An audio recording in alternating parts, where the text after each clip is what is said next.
Bonjour Valentin, comment vas-tu aujourd'hui? Bonjour Fabien, mais ça va très très bien, j'ai bien dormi et je suis super prêt pour ce podcast, donc je suis très content d'être là aussi. Tu as bien dormi, mais écoute, Ah bah moi oui. ça m'intrigue parce que moi depuis quelques temps, j'ai quelques petits soucis de sommeil. Et puis comme je parle tout le temps dans mes épisodes de podcast de gérer son temps, gérer son énergie, gérer son attention, bah je crois que l'aspect sommeil pour gérer, pour venir aussi travailler l'énergie et l'attention, elle est primordiale. Et c'est en Ouais. ça où quand on a commencé à échanger un petit peu ensemble sur quelques problématiques de sommeil que j'ai pu avoir il y a quelques temps. Mhm. Je t'ai proposé du coup tout naturellement de venir en interview dans ce podcast. Donc moi je suis super ravi aussi d'être avec toi aujourd'hui. Génial. Yes. Valentin, est-ce que tu veux bien du coup pour les auditeurs qui ne te connaissent pas, en quelques mots te présenter et ce que tu fais aujourd'hui? Oui, avec plaisir. Donc je m'appelle Valentin Gentil, c'est mon vrai nom de famille, l'opposé de méchant, et je suis coach du sommeil. C'est-à-dire que je travaille essentiellement avec des entrepreneurs, des directeurs, des cadres d'entreprise. J'ai aussi des solopreneurs dans mes clients.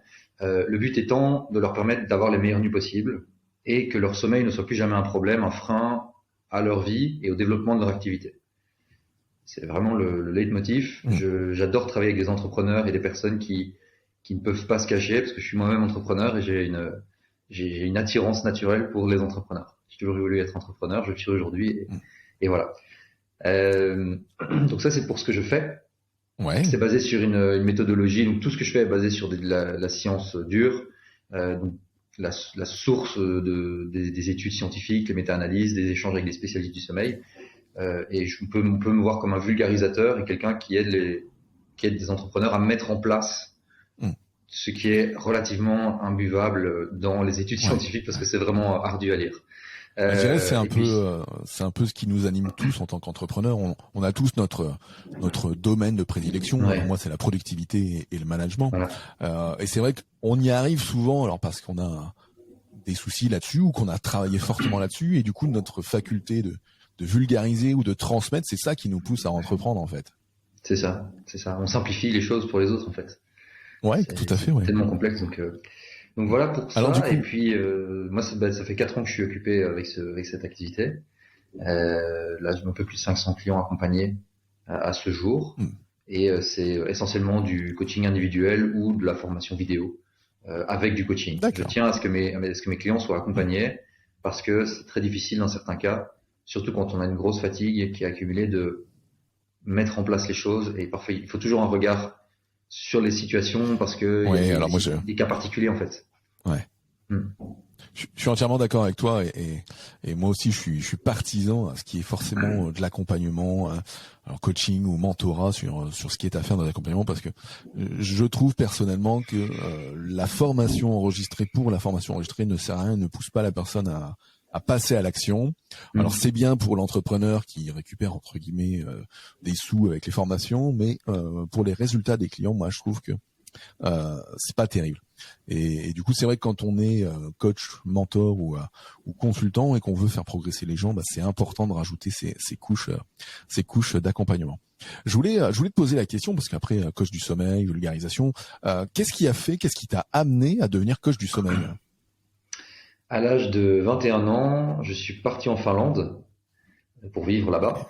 Et Ok, là-bas, j'ai fait une dépression nerveuse de par le manque de lumière, tout simplement.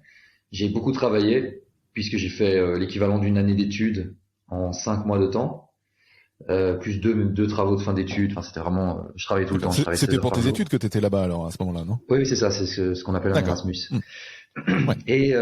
Et là-bas, donc j'ai fait un burn-out. Un matin, j'ai voulu me lever et mon corps ne répondait plus. J'étais vraiment au fond du trou et surtout la veille, une surcouche, c'est que j'allais en vélo à l'université et j'ai fait une chute sur la tête, tête la première dans le sol. Et voilà, donc commotion cérébrale. Donc je dormais 2 heures par nuit, c'était horrible. Mon corps ne thermorégulait plus, donc ça veut dire qu'il surchauffait tout seul ou il était glacial. Euh, C'était vraiment très désagréable et ça, j'ai traîné ça pendant 6 bons mois. Je suis rentré Ouais. en Belgique puisque les personnes les plus aguerries auront entendu mon accent belge. Et, Tout à fait, tout à fait. et je me suis retrouvé avec ces problèmes d'insomnie vraiment sévères. Les médecins voulaient me donner des médicaments dont les effets secondaires étaient insomnie, perte de sommeil. Enfin, le traitement causait le problème. Ouais, c'est là où quand tu m'en as parlé Ouais. tout à l'heure, quand on a préparé cette interview, où tu m'as dit que les médicaments que les médecins voulaient te donner pour mieux dormir Ouais. avaient en effet secondaire de encore moins dormir. C'est ça. En fait, premier conseil, il faut vraiment éviter de prendre tout ce qui est somnifère. Il faut éviter de les prendre plus de 14 jours d'affilée. Alors ça va dépendre quel type de molécules ce fait, mais au-delà de 14 jours, on a des effets qui créent de l'accoutumance, comme une drogue, parce que c'est une drogue, qui crée une accoutumance et qui détruisent physiquement le cerveau. C'est-à-dire qu'on a une destruction de chemins neuronaux qui commence dès le 15e jour. Alors c'est une moyenne par les individus, il y a toujours des gens qui prennent un peu plus de temps, mais on est dans cette gamme de temps-là, et ça détruit le sommeil. C'est-à-dire qu'il y a une différence entre la sédation, le sédatif et le sommeil. Ce sont deux choses totalement différentes. Okay. Le sédatif va endormir, entre guillemets, une seule partie du cerveau, et tout le reste va rester actif. Or, le sommeil, c'est tout le cerveau qui part en harmonie, avec certaines fréquences, les fréquences θ, etc., alpha, θ, qui fait qu'il va se réparer, et que le corps va pouvoir se réparer aussi. D'accord, on ira peut-être un peu plus en détail là-dessus après. Parce que du coup, on était sur ce moment où là, les médecins voulaient te filer des cachetons pour dormir, et toi, tu veux pas, et tu choisis d'aller ailleurs. Je choisis un autre chemin qui est, ok, on va aller à la source des données, et donc je suis allé voir du côté des études scientifiques, des méta-analyses, et j'ai trié ce qui revenait le plus souvent, ce qui semblait être le plus efficace, et j'ai échangé avec des spécialistes aussi du sommeil. Vraiment, j'envoyais un mail à des gens dans des pays différents, des scientifiques qui étudiaient le sommeil, pour leur poser des questions, en leur disant mon problème, et ils me donnaient des conseils aussi. Et me rediriger vers d'autres ressources. Et quand j'ai mis en place tout ça, il m'a fallu un mois. Et puis ça a été réglé, et je dormais mieux qu'avant de faire le burn-out et la commotion cérébrale. Donc c'était vraiment ça a vraiment changé beaucoup de choses pour moi. Et puis, chemin faisant, je me suis rendu compte qu'il y avait des personnes qui étaient, un gars en particulier qui était coach du sommeil aussi, avec qui j'ai échangé, qui m'a aidé à mieux comprendre ce que j'avais mis en place, etc. Et je me suis dit, mais ça a l'air cool quand même. Moi, j'ai réglé le problème pour moi. Il y a plein de personnes dans mon entourage qui ont des problèmes de sommeil. Et si on y allait, donc j'ai d'abord accompagné quelques personnes gratuitement pour comprendre ce qui se passait et leur donner des conseils comme ça. Et puis depuis, on commençait à me payer. Et puis, leur donner des conseils, une entreprise. Ouais, c'est ça. D'accord. Et voilà, j'en suis là aujourd'hui. Et c'est comme ça que tu es arrivé à, comme tu disais tout à l'heure, à 500 personnes accompagnées, donc en gratuit et désormais en payant pour aider plus particulièrement des entrepreneurs ou des dirigeants d'entreprise. Ouais, super.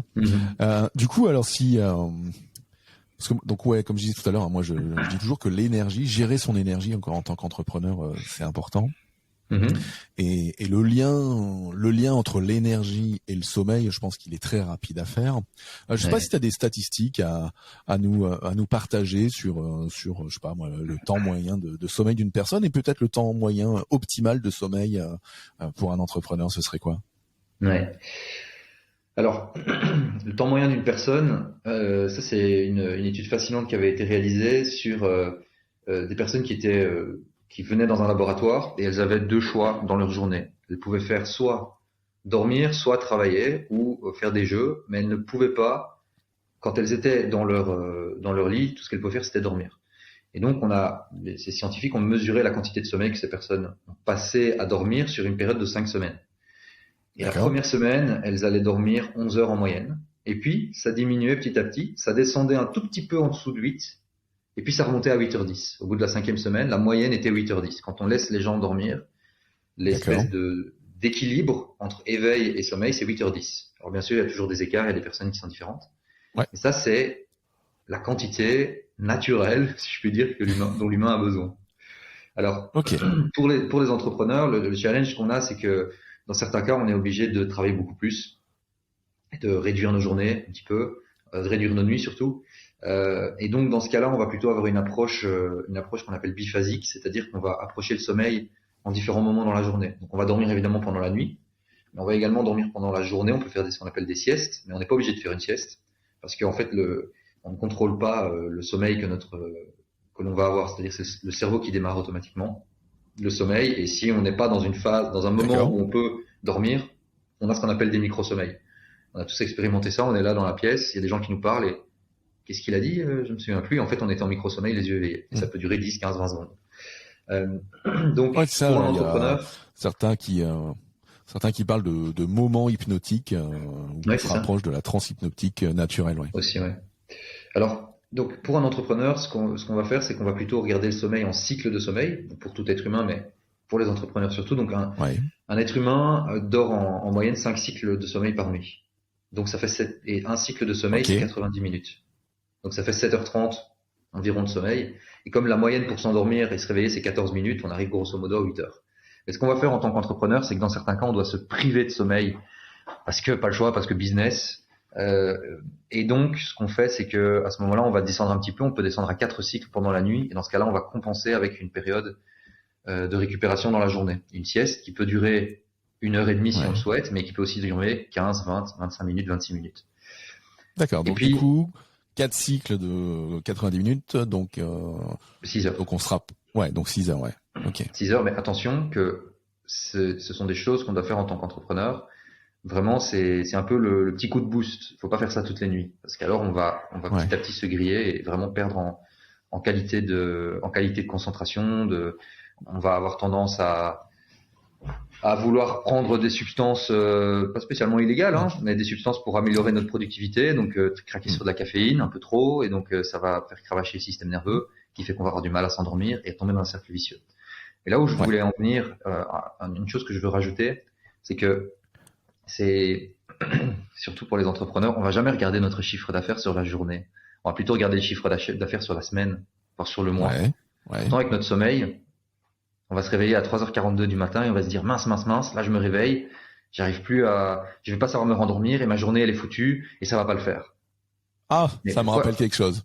mais pourquoi est-ce qu'on regarde notre sommeil sur la nuit, une seule nuit, alors que nos chiffres d'affaires on le regarde sur la semaine ou sur le mois? Donc moi ce que j'invite à faire, les personnes qui écoutent cet épisode, c'est de dézoomer, regarder sur la semaine.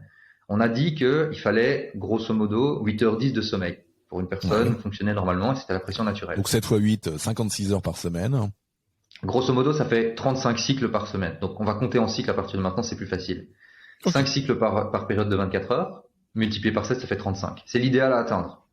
Mais on est entrepreneur, on doit être agile, donc notre sommeil doit être agile aussi. C'est pas grave si on descend à 32 cycles par semaine. Ensuite, donc ça veut dire qu'on peut dormir 6 heures pendant la nuit. Si la nuit d'après, on fait 5 cycles de sommeil, donc 7h30, Ouais. et qu'on fait ça comme ça, on arrivera à 32 cycles. Le week-end, si on a par exemple le dimanche, on peut décider de faire un cycle supplémentaire. Donc on peut faire 6 cycles de sommeil. Donc on peut dormir pendant la nuit et on peut aussi dormir pendant l'après-midi, en début d'après-midi. Et donc finalement, Ouais. là où on a eu 4 cycles le lundi, le dimanche, on va récupérer un cycle supplémentaire. Donc au final, ça s'annule. Et D'accord. avec cette approche de la semaine, on est beaucoup plus à l'aise et finalement se réveiller pendant la nuit, c'est pas si grave.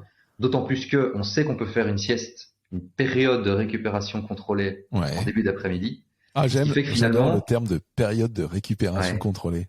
c'est-à-dire qu'on se met dans un environnement dans lequel si le sommeil arrive, on le laisse venir. On peut mettre un chrono pour dormir 20, 25 minutes, 26 minutes, ou on peut décider de dormir 90 minutes, 90 minutes si on souhaite, parce que c'est le week-end et qu'on a le temps, par exemple, Mm. ou qu'on est en vacances. Mais surtout Ok. très important, quand tu te réveilles à 3h42 du matin, ne t'inquiète pas parce que tu sais que tu ne dois pas tenir toute ta journée sur cette réserve de sommeil que tu as eu pendant la nuit, cette réserve d'énergie. Tu dois juste tenir la matinée parce que tu peux réorganiser ton temps pour ne serait-ce que faire Ouais. une sieste. Et donc finalement, tu tiens pas sur toute la journée, tu tiens Ok. uniquement sur la matinée.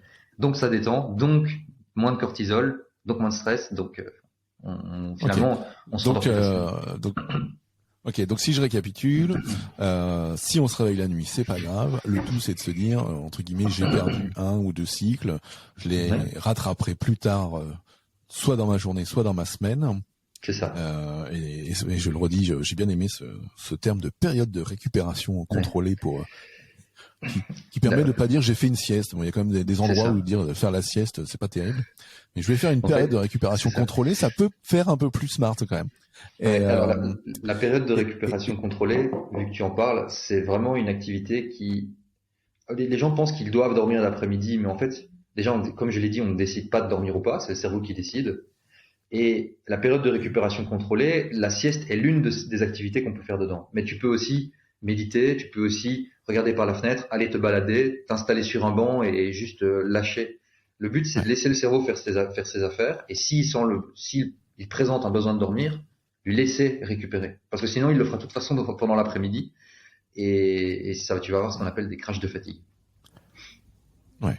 Du coup, clairement, on déculpabilise donc de pas avoir dormi. Donc du coup, à 3h42 là, quand il y a 15 jours, on s'est contacté là et que je me suis réveillé à 2h du matin et après à 3h du matin parce que mon fils est venu 2 fois dans la nuit et qu'après à 3h42 en l'occurrence, je n'arrivais plus à dormir.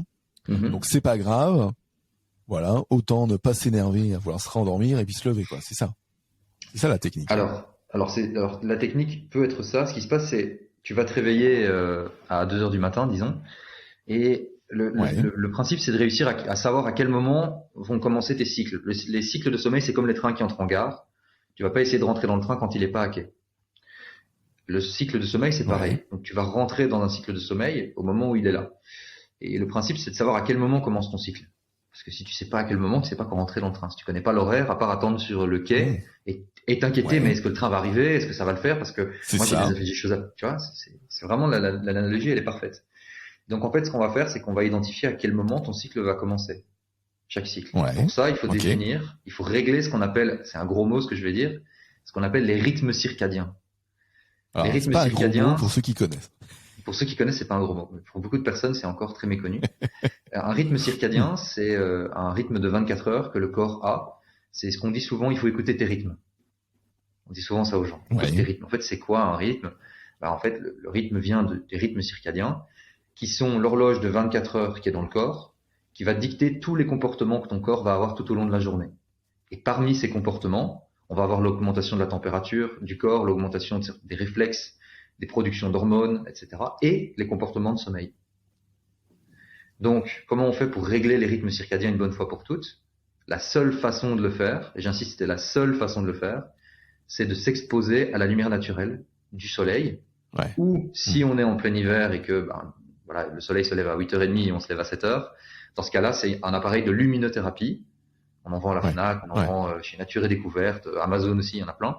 C'est en fait une lampe qui va émettre une lumière proche de celle du soleil, en tout cas qui va faire que notre corps, notre cerveau va comprendre c'est le début de la journée, donc je me mets en route, je produis les hormones de l'éveil et je supprime la mélatonine entre autres qui est l'hormone du sommeil et je me synchronise pour les prochaines 24 heures. Et comme on a 5 cycles de sommeil pendant la nuit, on va calculer en marche arrière, donc si tu te lèves à 7h30 du matin, tu fais moins 7h30, donc à minuit c'est le début du premier cycle. Ok. Alors attends, si on la reprend pour tout le monde. Si on la reprend pour tout le monde. Ouais. L'heure d'exposition à la lumière naturelle le matin, pour connaître ton cycle, le début du premier cycle de sommeil, et donc les suivants, puisque un cycle démarre toutes les 1h30, on va s'exposer à la lumière naturelle du soleil à une certaine heure le matin. Disons à 7h30. Alors, cette certaine heure, c'est quoi? C'est l'heure classique l'heure à laquelle de réveil. Tu te lèves ou c'est Oui, c'est ça. L'heure à laquelle tu te réveilles le plus tôt dans la semaine. Donc si tu te lèves généralement à 7h30 du matin, eh bien, tu vas donner un point de référence à ton cerveau pour les prochaines 24 heures. Et donc lui, le cerveau, 16h30 plus tard, il va générer le premier cycle de sommeil. Ça, c'est inscrit à l'intérieur de nous. Comment je le sais? Parce que des scientifiques se sont enfermés dans une grotte pendant 39 jours et ont pris tous leurs paramètres et ont mesuré tout ça. Puis ça a été reproduit en laboratoire et c'est comme ça qu'on le sait. Et donc 7h30, l'heure de réveil, d'exposition au soleil, plus 16h30, ça va t'amener à minuit. Ok. Et à minuit, c'est le début du premier cycle. Et ensuite, le cycle... Donc, ce sera le début du premier cycle pour ces personnes qui se lèvent à 7h30. Voilà. Et si on y rajoute, du coup, ce que tu as dit tout à l'heure sur les 14 minutes d'endormissement, on sait à quelle heure il faut se coucher. Tu vas dans ton lit vers 23h, 23h40, 23h45. Ok. Voilà. D'accord. Et ensuite, pendant la nuit, si tu te réveilles, toi, dans ton cas, à 2h et que tu te lèves à 7h30, on a dit que le premier cycle démarrait à minuit. Donc, le deuxième cycle, c'est 1h30. Si tu te réveilles à 2h, tu sais il faut encore attendre 1 heure pour prendre le cycle suivant. Donc, soit tu restes dans ton lit et tu te détends, tu te dis de toute façon le train il vient pas avant 1 heure et tu te laisses aller, tu te détends, il n'y a rien d'autre à faire. Soit tu peux te lever, rester dans l'obscurité. Tu peux faire des petites choses que tu n'as pas pu faire dans ta journée, ou tu peux certains de mes clients se disent bon bah ok, je vais passer le balai, ou je vais faire des choses comme ça, ou s'installer et lire par exemple un petit peu. Quand ils ressentent le sommeil arriver, c'est-à-dire le début du cycle suivant, ils retournent dormir. D'accord. Et ça, donc ça c'est la technique pour réussir à reprendre le train en marche, quoi. Alors ça fonctionne très bien. Et puis on a une technique aussi de respiration qui est hyper efficace, qui vient de l'armée américaine, c'est les Navy Seals. Et eux, ils ont une technique où ils vont inspirer pendant 4 secondes, bloquer pendant 7 secondes et souffler pendant 8 secondes. Donc la 4, 7, 8. On inspire 4 secondes, on bloque 7, et on expire pendant 8. Et en fait, ce qui se passe, c'est que en faisant ça, on augmente le taux de CO2 dans le sang. Et le CO2 est responsable de la libération de l'oxygène au niveau des organes, au niveau du cerveau, etc. Et donc, en faisant cela, on met le corps dans un espèce d'état de détente et d'oxygénation qui fait qu'il peut passer dans du sommeil. D'accord. Ça marche vraiment très bien. Merci pour ces deux astuces. Alors moi, quand je me lève à 5h45, je calculerai mes cycles. Et donc, tu parlais juste avant de faire cette luminothérapie, c'est-à-dire que pour être sûr de bien caler ces cycles en hiver, c'est-à-dire qu'au moment où je me lève à 5h45, je me fais une petite séance de luminothérapie, c'est ça, hein? C'est ça. En fait, il y a une phrase toute simple que je dis toujours à mes clients, c'est que l'exposition à la lumière naturelle est le moment le plus important de votre journée. Ouais. Parce que c'est ça qui va faire que tout le reste va se synchroniser. Tout le reste, les comportements que le corps va avoir, dont les comportements de sommeil en fait. Donc ça devrait être le premier moment. Toi et moi, on est des hommes préhistoriques. On a évolué avec les cycles jour-nuit. Tu dis ça parce qu'on a une barbe. Aussi, mais d'un point de vue de l'évolution, les humains et les personnes qui écoutent ce podcast, hommes ou femmes, on est des hommes et des femmes préhistoriques. Et dans la préhistoire, la seule chose qui existait pour nous donner un sens du début de la journée et de la fin de la journée, c'était le soleil qui se levait. Et donc le soleil qui se lève, on a de la lumière qui vient au niveau des yeux, c'est le signal du début de la journée. Et aussi un autre élément qui est une conséquence du soleil, c'est l'augmentation de la température. Le soleil réchauffe la Terre. Et le soir d'ailleurs, c'est le contraire. Le soir, le soleil se couche sur la vallée, donc il n'y a pas de lumière qui est émise et la température baisse. C'est la raison pour laquelle une chose à faire qui est primordiale pour déclencher le sommeil facilement, et là c'est vraiment une astuce pour les personnes qui ont du mal à déclencher du sommeil, à s'endormir le soir, c'est bien sûr couper toutes les lumières dans la chambre. La chambre doit être noire absolue. Aucune lumière ne peut passer, même pas une veilleuse de multiprise, de télévision, même pas la lumière sous la porte, le noir total. Et il faut que la température de la pièce dans laquelle on vivait, donc le salon disons, et la chambre, il faut qu'il y ait une différence de 1 degré minimum pour recréer artificiellement cette baisse de température et cette absence de lumière que nous avions à la préhistoire. Alors du coup, je vais te poser une colle, mais tu vas me la décoller vite fait. Ma femme se réveille parfois la nuit et allume la lumière pour lire. Non, pire chose à faire. Ah là là, bah oui, je le sais alors. Oui, qu'est-ce que je fais? Je mets des lunettes pour dormir ou je lui dis tu dégages dans le salon.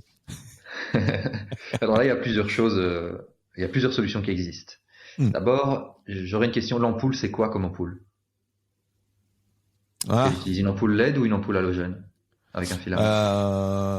À vérifier, mais progressivement, ça se rapproche de beaucoup de LED dans la chambre. Donc il faut savoir que la LED, toutes les LED émettent énormément de lumière bleue en comparaison avec les ampoules à filament qu'on avait il y a quelques années. Et le problème de ça, c'est que ça perturbe le cycle de production de mélatonine. Mélatonine qui est l'hormone du sommeil qui donne le signal aux organes et au cerveau du début de la course. La course qui est la nuit, le sommeil. Donc c'est très très mauvais pour elle avant tout, et puis pour toi qui est à côté, qui reçoit cette lumière. Alors là, il y a deux solutions pour toi et pour elle. Première solution, c'est de toi porter un masque que tu mets sur les yeux. Ouais. Alors Ça, il y a j'en ai une marque, commandé sur Amazon, donc ça, c'est ce que ok, j'ai testé. Ouais. voilà. Il y a une marque qui est excellente qui s'appelle Manta Sleep, Manta, et sleep c'est sommeil en anglais. Ok. Manta Sleep, ce sont vraiment des super On masques rajoutera ça qui dans les viennent, notes de l'épisode. ouais, Ouais. avec plaisir. Et ils Hmm. viennent épouser la forme de l'os au niveau de l'œil, ce qui fait que ça vient pas pousser sur l'œil. C'est vraiment confortable et ça laisse passer zéro Oui. lumière. Alors, autre Hmm. solution qui me semble plus adéquate, ce serait de remplacer simplement l'ampoule LED un peu blanche par une ampoule avec Ouais. une teinte rouge orangée, qui n'émet pas de lumière bleue en fait. Ouais. Alors ça, c'est ce que j'ai vu en préparant cet épisode. C'est Hmm. certains qui préconisaient du coup d'avoir des ampoules Oui, plutôt couleur rouge pour. ouais, Ouais. absolument. Pour simuler en fait on vit dans des environnements artificiels, toi et moi, et toutes les personnes qui nous Hmm. écoutent. Oui. Appartement, maison, on peut contrôler la lumière. Thomas Edison a révolutionné le monde avec l'ampoule, mais en fait, on n'est pas du tout équipé pour ça. On n'a pas évolué en tant qu'humain. Et Hmm. donc, on doit recréer des environnements qui sont proches de ce qui était notre environnement naturel à nous les humains, Naturel, ouais. dans ce monde artificiel. Donc, on va utiliser de la technologie qui va pas détruire le sommeil pour le coup, mais qui va l'aider à revenir. Et donc, des ampoules de teinte orange, rouge, c'est excellent. Mhm. D'accord. Maintenant, Bah, écoute, ce serait intéressant de voir je crois qu'il y a pourquoi plein de ta femme trucs se que je réveille vais pendant la nuit. racheter. Ça, c'est une bonne question. Surtout que Parce c'est que, toujours, alors c'est parfois toujours à peu près dans les mêmes heures. Alors, est-ce qu'elle rate son train? Est-ce qu'il y a un train qui s'arrête? Comment justement après on va creuser ces moments où on peut se réveiller tout le temps à la même heure, ou à plus ou moins, je dirais 45 minutes, une heure. Ouais. euh, tu me poses une question là? Ouais, tout à fait, ouais. En fait, Est-ce que alors tu moi peux me j'ai, reformuler la question s'il te plaît? alors la question c'est si on prend l'exemple de ma femme ou de personnes que je peux connaître qui peuvent Mhm. avoir des moments de réveil au milieu de la nuit, euh, on a toujours l'impression que c'est à peu près aux mêmes heures que ces personnes se réveillent. Ok. Alors, Est-ce que dans les oui, études que tu as pu voir ou autres, ouais. est-ce qu'il y a des choses comme ça, alors liées à l'horloge biologique ou liées à Mhm. d'autres choses? Alors dans ces cas-là, ce que j'ai vu et ce que j'observe chez mes clients, c'est que c'est un problème de signal de qualité de sommeil. Donc D'accord. il y a un perturbateur externe qui vient abîmer la qualité du sommeil. Généralement, c'est la lumière. Faut pas chercher bien plus loin. Il y a toujours Ouais. une petite source de lumière dans la pièce. Et en fait, dans les différents cycles de sommeil, une personne va toujours avoir tendance à pratiquement se réveiller, voire se réveiller, mais ne va pas vraiment s'en souvenir. Et Ouais. certaines personnes qui sont dans un environnement qui n'est pas propice au sommeil, donc là où il y a de la lumière, ça va les Mhm. réveiller. Ils vont sortir de là et ils vont pas savoir se rendormir immédiatement. C'est la première chose. D'accord. Après, ça peut aussi être un manque de certains composés dans le corps. Ça peut être un manque de vitamine D, tout simplement. Ça peut être un manque de magnésium. Ça peut être un manque de tryptophane. Euh, qui sont en fait le sommeil on est des super drogués nous les humains, Hmm. c'est plein de réactions biochimiques en permanence et on a besoin de briques fondamentales, un peu comme quand tu construis une maison. Tu Ouais. as besoin de ciment, de briques, de sable, d'eau, etc. Et si on n'a pas ça en tant qu'humain, ben, les processus peuvent pas se faire, le maçon peut pas construire le mur correctement et à un moment Ouais. il tombe à court de sable et donc il peut plus faire de mortier et donc il peut plus monter la maison. Et donc c'est souvent aussi simplement un manque d'un de ces composants. Généralement c'est le tryptophane ou c'est le magnésium ou la vitamine D. C'est généralement un de ces trois-là. D'accord. Alors on peut les prendre en complément alimentaire. Hmm. Tu peux prendre par exemple du magnésium. Alors là c'est très important, magnésium bisglycinate. Oh punaise. Alors ça, il va falloir qu'on le Bisglycinate. note aussi dans les notes de Ouais. l'épisode. Mais Hmm. en fait c'est un magnésium qui est biodisponible là où les autres sources de magnésium sont pas biodisponibles. Si on prend le magnésium qui est Ouais. présent dans l'eau par exemple, certaines autres se vendent comme étant riches en magnésium ou riches en ceci cela, en Hmm. calcium. En fait Ouais. c'est pas une source de calcium assimilable ou de magnésium assimilable par le corps. Donc il faut du bisglycinate ou magnésium marin. C'est le petit mot plus simple. Euh, Ouais. Ok. Maintenant, une chose toute simple en termes d'alimentation que tu peux prendre le soir, qui est vraiment efficace. Il y a 3 aliments qui sont hyper efficaces pour générer du sommeil, parce qu'ils vont apporter ces briques fondamentales pour que le corps produise le sommeil. On a les amandes. Amandes en numéro 1. 10 amandes, c'est top. Ça va apporter du magnésium. Deuxième, magnésium qui est responsable de la détente musculaire, entre autres. Et il faut être détendu musculairement pour savoir s'endormir. Éviter les crampes aussi, les sportifs en savent quelque chose. Deuxième, c'est la banane. La banane, elle est riche en tryptophane. Et la banane, tu peux la consommer, soit manger la banane, soit tu coupes une rondelle de banane de 1 cm avec la peau que tu as lavée préalablement. Si possible, tu prends une banane bio et tu fais une infusion de cette banane. Donc tu prends la rondelle d'1 cm que tu mets dans l'eau chaude et tu la fais infuser. Et puis tu bois ça. Tu peux rajouter un peu de cannelle également. Et le troisième, c'est la cerise. La cerise, elle est très très riche en mélatonine naturellement et il y a aussi du tryptophane dedans. Donc tarte à la cerise, c'est super. Cerise de chez Picard par exemple pour les citer. Congelée, c'est super aussi. Ça peut être dans un fromage blanc, enfin, comme dessert en fait. Ça c'est vraiment excellent pour le sommeil. Après, ceux qui n'ont pas du tout envie de s'embêter avec ça, complément alimentaire, allez pas chercher plus loin. Ouais. Ok. Donc là comme ça, super, merci. Ce que je verrais qui pourrait fonctionner pour ta femme. Maintenant, faudrait creuser plus loin pour le coup. Ça marche. C'est quoi les pires ennemis du sommeil? La lumière. Sans hésiter, la lumière. Ouais. La lumière parce que alors, on a tendance à dire que j'exagère et les gens ont du mal à me croire quand je dis qu'on est ultra sensible à la lumière. Pour te donner un ordre de grandeur, le lumen, le lux, lumen, c'est l'unité de mesure de la lumière. C'est comme les mètres, les centimètres, les millimètres. Eh bien, un seul lumen de lumière, bleu, bloque la production de mélatonine. Par contre, pour se réveiller le matin et régler les rythmes circadiens, là, il faut 10 000 lux, 10 000 lumens d'intensité lumineuse. Sinon, le corps n'a pas le signal lumineux. C'est pour ça qu'on achète une lampe spéciale qui est une lampe de luminothérapie, qui est vraiment très puissante, avec une fréquence de lumière très précise. Et en fait, on a vraiment une asymétrie, nous les humains, en tant que de sensibilité à la lumière, qui est de 10 000 fois. C'est-à-dire qu'un seul lux bloque la production de mélatonine et donc empêche le sommeil de se produire, de se générer. Mais il en faut 10 000 pour se réveiller, pour stopper la production de mélatonine et surtout produire la sérotonine, entre autres, qui est l'hormone de l'éveil. Donc la lumière, de très très loin la lumière. J'ai des clients qui appliquent tout ce que je leur explique sur les rythmes circadiens, les chronotypes, qui sont une prédisposition génétique à être plutôt du matin ou du soir. Et on se retrouve avec, ils gardent de la lumière dans la pièce, dans leur chambre. Et ils disent, ça marche pas, Valentin, ta méthode c'est nul, etc. Ok. Dans ces cas-là, ce que je leur dis, c'est très simple. Je te rembourse, mais pas avant que tu aies bloqué la lumière dans la pièce. Ouais. Je te laisse deviner. Ils bloquent la lumière totalement dans la pièce. Et ça fonctionne. Et pas ça fonctionne. Super. Donc c'est la lumière est de très très loin. Ok. Super, Valentin. Écoute, merci beaucoup à toi pour toutes ces pépites que tu nous as apportées aujourd'hui. Avec grand plaisir. J'ai appris pas mal de choses. Là, j'ai plein de trucs là que je vais pouvoir tester dès ce week-end. Je retiens surtout, dans ce que je retiens, c'est la métaphore que tu as utilisée sur le train qui passe. C'est la même chose que pour le sommeil.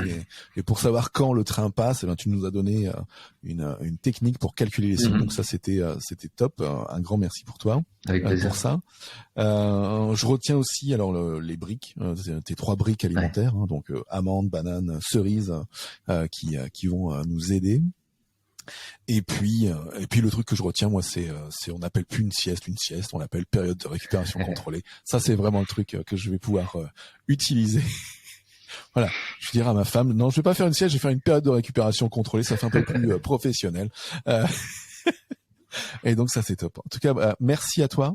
J'espère que tu as passé un bon moment. Moi j'ai passé un très bon moment en ta compagnie. Et super. puis écoute, on se recontacte très vite. À bientôt. Bonne journée à toutes et à tous et je vous dis à bientôt. Ciao.